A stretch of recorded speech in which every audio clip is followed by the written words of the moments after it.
Last Tuesday, my great-granddaughter Emma came to visit. She's 7 now, full of questions and observations that only children can get away with. As we sat in my living room looking through old photo albums, she pointed to a picture of me from just 10 years ago and said, "Grandpa Doc, why do you remember some things so good but then forget what we talked about at breakfast?" Her little face wasn't judging, just curious. But it hit me like a thunderbolt. I sat there, mouth slightly open, realizing that even my 7-year-old great-granddaughter had noticed what I'd been trying to hide. Those moments when names slip away, when I walk into rooms and wonder why I'm there, when stories I've told 1,000 times suddenly have gaps. Have you found yourself nodding along just now? That moment of panic when you can't remember a neighbor's name. The frustration when you misplace your keys for the 3rd time in a day.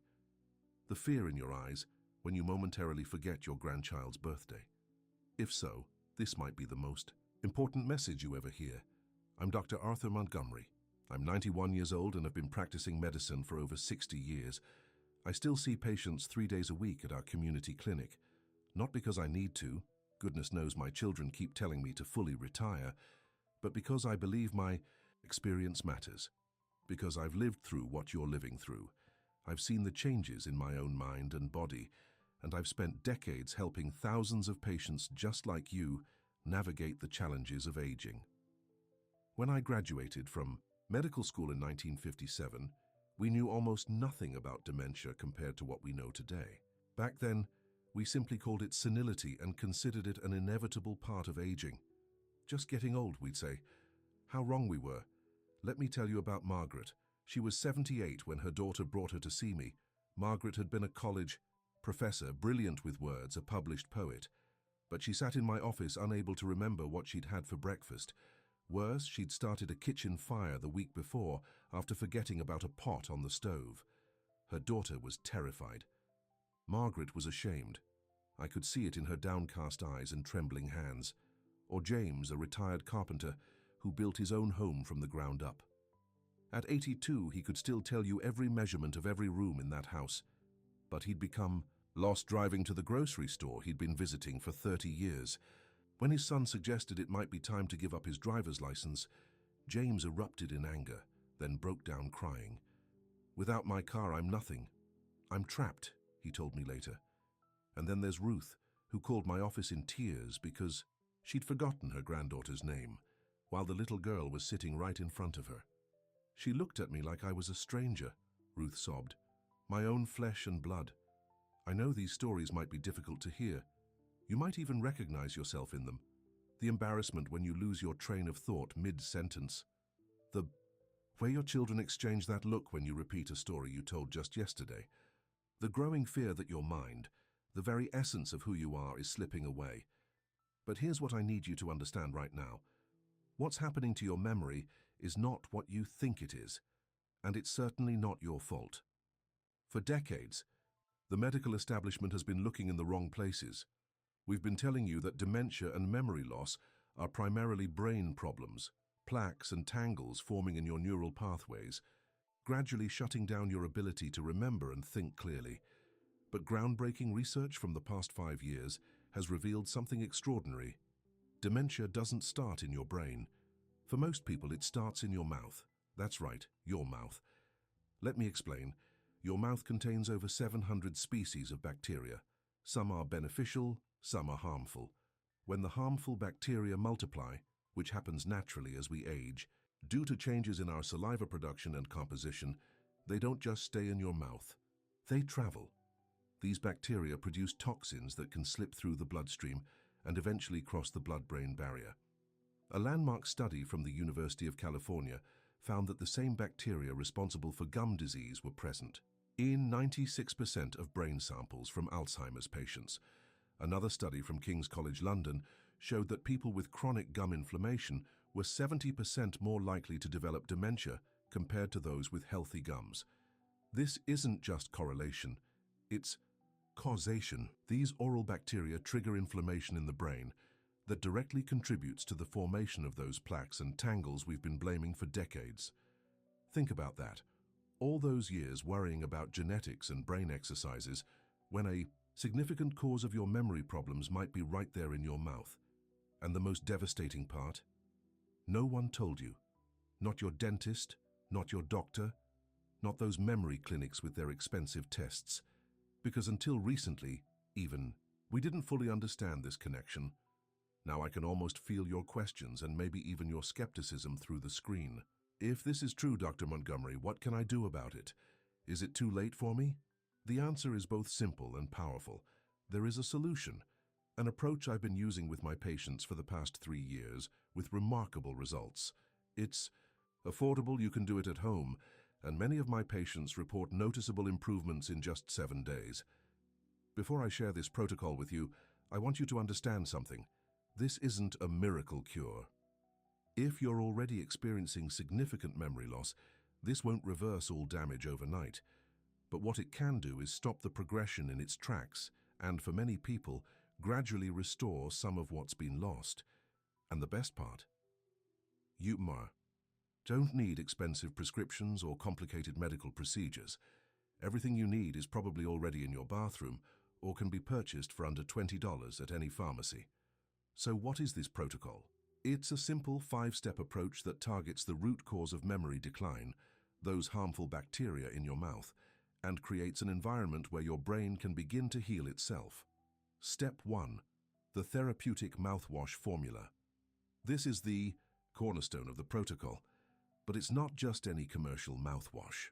Most store-bought mouthwashes contain alcohol that actually dries out your gums and can make the problem worse over time. Instead, you'll make your own therapeutic rinse. In a glass jar, mix about 1 cup of distilled water. Tap water contains chlorine that can disrupt the balance we're trying to create. Tablespoon of pharmaceutical-grade sodium bicarbonate, baking soda. 2 teaspoons of sea salt, not table salt, which contains additives. Drops of peppermint essential oil. This combination works because the sodium bicarbonate immediately neutralizes the acidic environment where harmful bacteria thrive. The salt creates osmotic pressure that draws out inflammation from your gum tissue. And the peppermint oil contains compounds that have been shown to penetrate bacterial biofilms, those protective shields bacteria create. If you have arthritis in your hands, like many of us do, here's a little trick. Use a squeeze bottle instead of a jar. You can prepare the mixture in a bowl and then use a funnel to pour it into the squeeze bottle. Much easier on those stiff joints of ours. Use this rinse twice daily, swishing gently for a full 2 minutes. I know that sounds like a long time, but it's critical. Set a timer. Don't estimate. Those full 2 minutes allow the compounds to penetrate deep into the crevices where bacteria hide. Step 2. The stimulation. Protocol. Your gums need circulation to fight off bacteria and heal. Poor circulation is one reason our oral health deteriorates. As we age, each morning and evening take a soft bristle brush, and I mean soft, nothing that could damage your delicate gum tissue, and gently massage your gums in a circular motion. Spend 30 seconds on each quadrant of your mouth, upper right, upper left, lower right, lower left. This stimulates blood flow to your gum tissues, bringing oxygen and nutrients while carrying away toxins. It's like physical therapy for your gums. 4. Those of you with arthritis or tremors, wrap a rubber band around the toothbrush handle to make it easier to grip. If you have dentures, don't skip this step. The bacteria we're targeting live on all oral surfaces, not just teeth. Step 3. The deep cleansing. Method bacteria love to hide in places your regular brushing doesn't reach. The space between your teeth, under the gum line, and on your tongue are their favorite hideouts. Get yourself a pack of interdental brushes. They look like tiny bottle brushes. Size 1 or 0 works for most people. Gently insert these between each tooth once daily. If you have trouble reaching the back teeth, they make holders with angled handles. For your tongue, use a proper tongue scraper, not your toothbrush. Start at the back and gently pull forward, rinsing the scraper after each pass. Do this every morning before breakfast. These steps physically remove the bacterial colonies before they can produce the toxins that travel to your brain. Research from Johns Hopkins University demonstrated that reducing oral bacteria by even 30% can decrease inflammatory markers in the brain by almost 50%. Step 4. The nutritional support system. Your body needs specific nutrients to fight oral bacteria and repair brain tissue.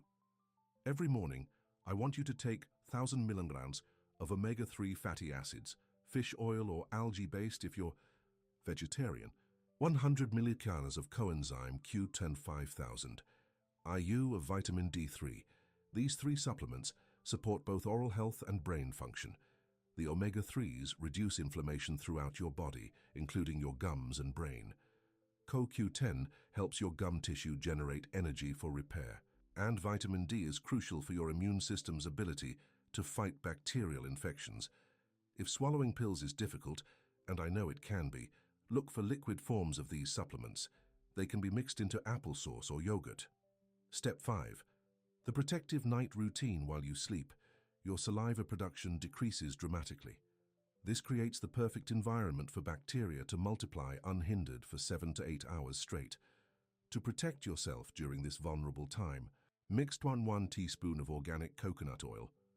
Drop of tea tree oil, swish this mixture gently throughout your mouth for 1 minute before bed, after your regular brushing and rinsing. Don't swallow it. Spit it out when done. The coconut oil contains lauric acid that penetrates bacterial cell walls, while tea tree oil is a powerful natural antimicrobial. Together, they create a protective film over your oral tissues that continues working while you sleep. For those with dry mouth, and many medications we take as we age can cause this, place a humidifier in your bedroom. The added moisture helps your mouth maintain its natural defenses overnight. Now, I could quote studies and statistics all day about why this works, but what matters more are the real people whose lives have changed. Let me tell you about several of my patients who have followed this protocol. There's Eleanor, 84, who came to me in tears because she could no longer remember the names of all her grandchildren. She had 11 of them, and the names would just disappear from her mind mid-conversation. They think Grandma doesn't love them enough to remember, she told me. Eleanor was skeptical about my protocol, but desperate enough to try. 3 weeks after starting, she called my office. "Dr. Montgomery," she said, her voice shaking with emotion, "I just had all my grandchildren over for Sunday dinner. I didn't mix up a single name, not one." And Lisa, my oldest granddaughter, noticed. She hugged me afterward and whispered, "Welcome back, Grandma." I haven't stopped crying happy tears since. Then there's Robert, 79, a retired history professor who had started to forget key dates and events, the very knowledge that had defined his career and passion. His wife reported that he'd stopped attending his monthly history club because he was embarrassed by these lapses. Robert followed the protocol religiously. After 6 weeks, he invited his history club to meet at his home. He led a 2-hour discussion on Civil War battles without notes or hesitation. His wife later told me, "It wasn't just that he remembered the facts, Dr. Montgomery. It was the light in his eyes again. He felt like himself." And I'll never forget Maria, 75, who had been diagnosed with early-stage Alzheimer's. Her son had already started looking at memory care facilities, expecting a rapid decline. Maria began my protocol alongside her prescribed medications.